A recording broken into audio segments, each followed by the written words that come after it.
Maligayang pagbisita at pagbabalik po sa ating munting channel.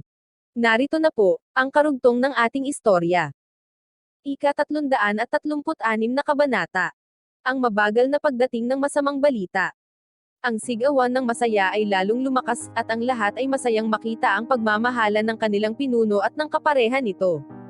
Ang mga Moon Maiden ay masaya, pero medyo naiinggit. Kinuha ni Alex ang kamay ni Debbie, at sila ay naglakad pababa ng entablado, habang patuloy ang tugtugin sa kasiyahan, sa pamamagitan ng pag-aawitan at kantahan.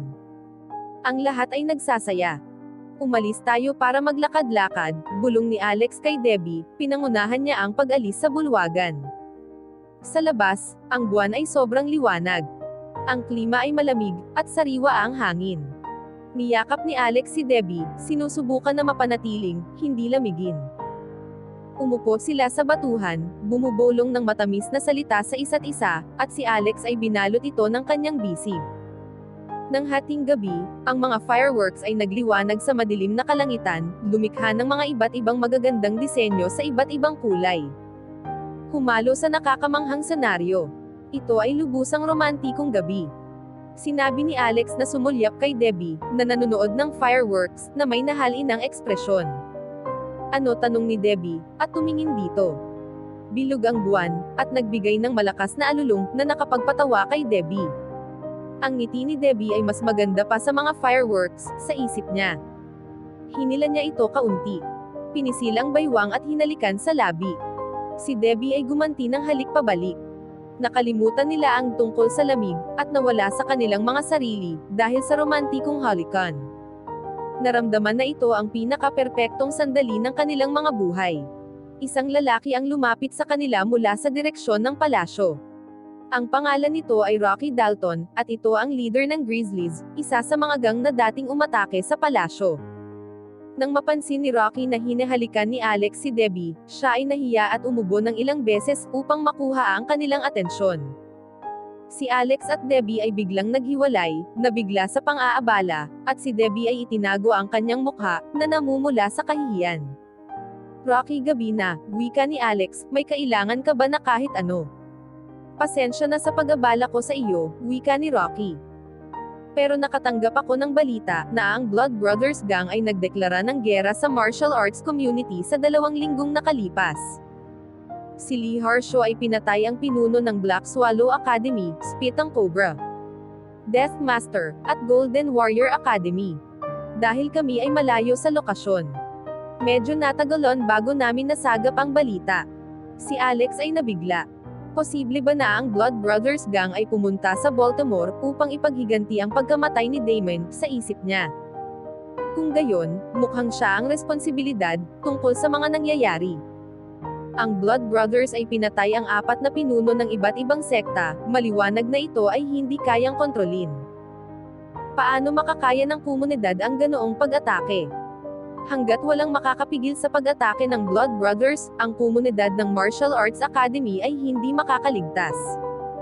Sir, narinig ko na tinalo mo si Damon Walker, wika ni Rocky. Ito ay talagang nakakamangha. Ang labanan sa Baltimore ay nangyari na ng ilang buwan.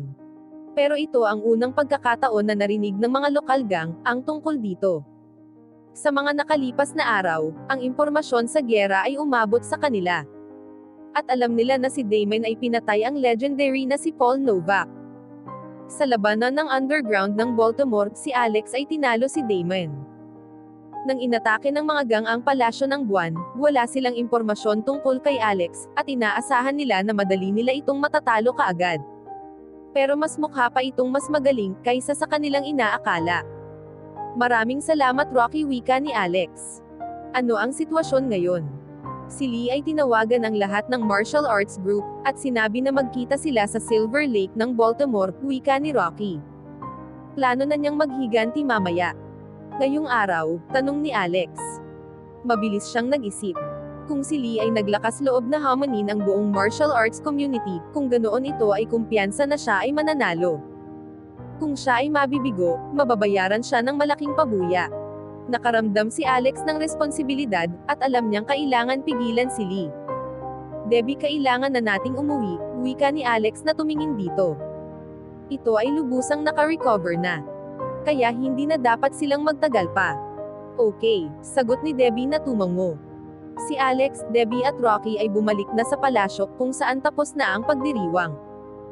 Si Alex ay umakyat sa entablado upang sabihin ang kanyang desisyon na kailangan na nilang umalis kaagad.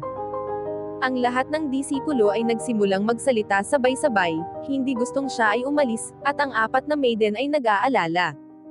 Ang palasyo ng buwan ay parte din ng martial arts sa mundo. Pagpapaalala ni Alex sa kanila, at kasalanan ko kung bakit pumunta ang Blood Brothers sa Baltimore. Kaya kailangan kong umalis upang ayusin ito. Ang ibang disipulo ay naiintindihan at nag-alok ng kanilang suporta. Isang babae ang tumayo at sinabi, "Kailangan mong umalis." Bumaling ito sa kanyang mga kasamahang babae. "Hindi natin siya pwedeng piliting manatili. Gusto niyo ba siyang kutsain ng martial arts community? Susuportahan ko ang kanyang desisyon na umalis." Ang iba ay nakiayon na rin. At silang lahat ay sumigaw ng may pagkakaisa. Suportahan ang pinuno. Si Alex ay natouch sa mga babaeng naniniwala sa kanya. Ang mga Moon Maiden ay naglakad palapit sa kanya. Lahat sila ay gustong sumama dito. Sinabi ni Rocky na si Lee Harshaw ay sobrang mapanganib kaya gusto nilang sumama upang protektahan si Alex. Nagmakaawa sila na payagan silang sumama, pero tumanggi ito. "Alam ko na ang palasyo ay maraming importanteng negosyo na parating sa mga susunod na buwan," wika nito. "Kayong apat ang lakas ng palasyo, kaya kailangan ninyong manatili dito. Hindi ako pwedeng umalis dito sa palasyo, maliban lang kung alam ko na narito kayo, upang asikasuhin ang lahat." "Pero sino ang mag-aasikaso sa iyo?" reklamo ni Celeste. "Nag-aalala kami sa iyo," wika ni Celine. "Isama mo kami," pagmamakaawa ni Callisto. Alam ng mga maidens na tama si Alex. Pero gusto nilang sumama. Sumimangot sila dito, ang kanilang mga mata ay kumikinang na may luha, na nakapagpagilty kay Alex. "Kayo ay nagiging makulit," wika ni Alex, na tinapik ang kanilang mga balikat. Paano niya magagawang ma-disappoint sa malalambing na babae? Sige, at tinanggap niya. "Pero isa lang ang pwede kong isama sa inyo, at ang iba ay may iwan na dito. Magdesisyon kayo kung sino ang sasama sa akin." Wala siyang intensyon na pumili sa mga ito. Kaya kailangan nilang magdesisyon sa kanilang sarili. "Ako," sigaw ng apat na maiden ng sabay-sabay. Napayuko ang ulo ni Celeste. "Sige, gamitin natin ang bato, papel, at gunting, sa pagdedesisyon," suggest niya. Ang iba ay sumang-ayon. At hindi nagtagal si Celine at Celeste ay natanggal na.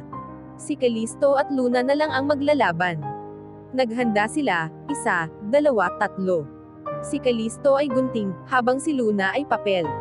Si Callisto ang nanalo, siya ang sasama kay Alex. Si Callisto ay nanggigigil pero ang tatlo ay hindi masaya. Hanggang dito na lang po muna. Maraming salamat po sa pakikinig. Pwede po bang humingi ng subscribe bilang pagsuporta sa ating munting channel? Hanggang sa susunod po muli. Stay safe and God bless.